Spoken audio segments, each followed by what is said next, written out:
So we got another question from bro_jard, and it has to do with, do you need more than 15 amps, or is one plug basically good enough to run your entire PA system? This is a question that bro_jard asked on my ultimate guide to setting up a PA system. So I'll have a link to that video at the end. But what the question is, how much power is needed to do a good job, and do you need more than one plug to make that happen? So in this video, that's the question we're going to answer. So I can easily get away with 4 to 6 speakers, no problem. Depends on the volume, I can even add more. But if I want idling, I can turn all these speakers on one actual outlet, which they actually on top all are, including the subs. But if I plan on cranking it up like crazy, going to its maximum dB at, good sound quality, I'm going to run at least 2 to 4 tops and 2 subwoofers. No problem. Now, maybe that combination is 2 subs on each side with 1 top. I could probably pull that off as well. It all comes down to the math and on the efficiency. Now remember, these speakers are so much more efficient. If I go back old school, like I'm like 56 now, so if I go back to when I was 40 years younger, I was part of that geek club that did all the audio equipment gear. So when the DJ came to do the school dances, I was the guy who did the setup with them. Pull out of class was an awesome way. By the way, if you're a kid and you're in high school, you want to be in that group of things. You get out of class a lot. But that being said, that equipment weighed a ton. It was a hog when it came to power. We had an auditorium that we set up in, and off of that there was a cafeteria. We would have to move some actual large stoves to get to the actual 220. By the way, back in the old days, a 14-year-old kid, a 16-year-old kid was allowed to move a stove in a school and put a big giant 220 plug in the wall. Try and do that today. Now that would go to a big sketchy homemade plywood box that had a whole bunch of plugs in it. Now if you did any setups way back in the 70s and 80s, this was kind of standard. It was like your own mini breaker box that you would plug everything into, and you were kind of like good at doing this. So you'd make all these plugs. They were broken up off of this main amp that you would take off of some 220 plug somewhere, usually a stove or dryer.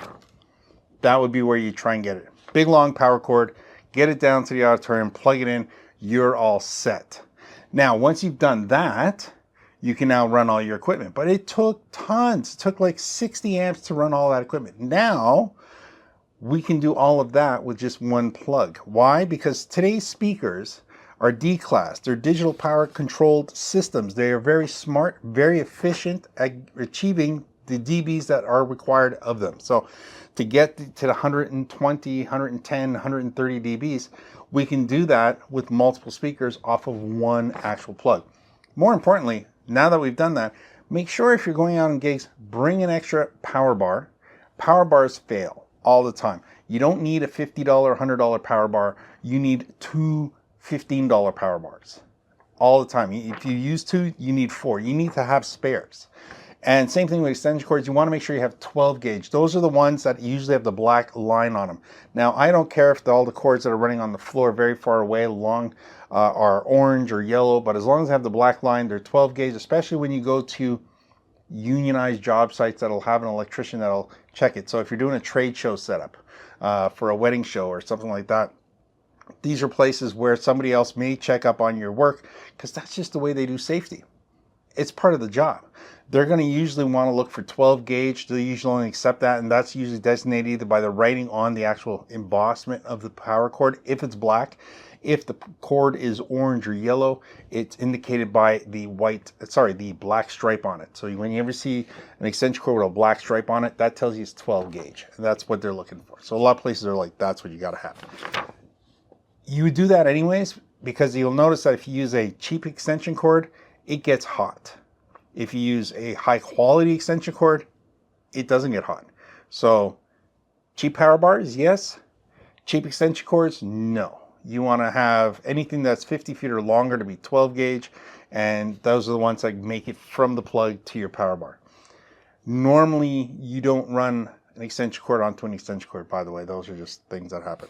But all that put aside, if you use a cheap extension cord that's only 12 gauge, or 16 gauge, you'll lose a lot of energy in it. That's why it's getting hot, and that can cause a breaker to trip more likely than your speakers. Because if you're trying to suck the power to a speaker, you've got 4 speakers and they're trying to get through one 16 gauge cable, that'll stress out your electronics a lot more. Your amp will get a lot hotter than it should because it's starving for power. So definitely that's another important reason to get good extension cords. Outside of that, hey, a little product plug here never hurts. So this is going to link to our Amazon site because they're from Gemini. These are some new studio monitors. If you're looking for speakers for anything you can possibly think of when it comes to, you know, setting up for your gaming, for your computer, for your laptop, for your little entertainment outside, for any type of editing work you're going to do, boom, these guys. They come in a 5 and they come in a 3-inch.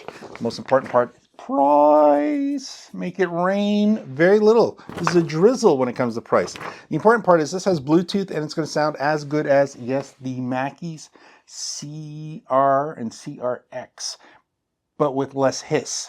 Because if you listen to those speakers, you get an awful hiss out of them. Now, the hiss is generically from the aux inputs. So a lot of speakers have them, and there's lots of speakers in this category, a class of product. Now, most importantly, there's M-Audio, there's all kinds of great brands that sell this, but these guys are doing it for at least 20% less. Yes, these are about 30% cheaper with Bluetooth than a Mackie. Same thing for the actual 5-inch. So I'm just, you know, I'm going to do a video on Amazon for them. So I thought you might want to be interested and find the link. It's going to be down below for these guys right here. This is me plugging me. Thanks for watching. No problem. Hook up all the speakers you want. Well, you know, 4 to 6 on 115 amp. You can check the back of the speakers. There's usually an amp rating. If you're not sure what the amp rating is, you can always pull the fuse out, which is located underneath the actual plug usually, and it'll have an amp reading on it, and that'll be the maximum before it blows. So that would be the maximum that you would have to cover your ass for. So most of them are usually 3.16 amps. So that means that I can run, and that's at 240. So again, not too worried about that. So I can run those on an actual 15 amp outlet, and I'm going to run maybe 12 amps off of it at full tilt for 4 speakers. Not too worried. Well, I hope this video helps you out again, and that was for a question from bro_Jard right there. If you've got a question, by all means, leave them down below. I'll get to them. That's how I'm answering questions now. It makes it as easy as possible. This way you get a little bit more realistic answer, because typing it out is kind of crazy, and that only shares the answer with one person who's really going to read it. In this case, hopefully I'm helping out a bunch of people. So if you haven't asked a question yet, but you have one, just throw it down in the comments. Remember to hit that like button and subscribe if you can. I appreciate that. That always helps out. We'll have links again to the video that this question came from, and link to the other videos. Thanks for watching. Hope it helped you out. Bye for now.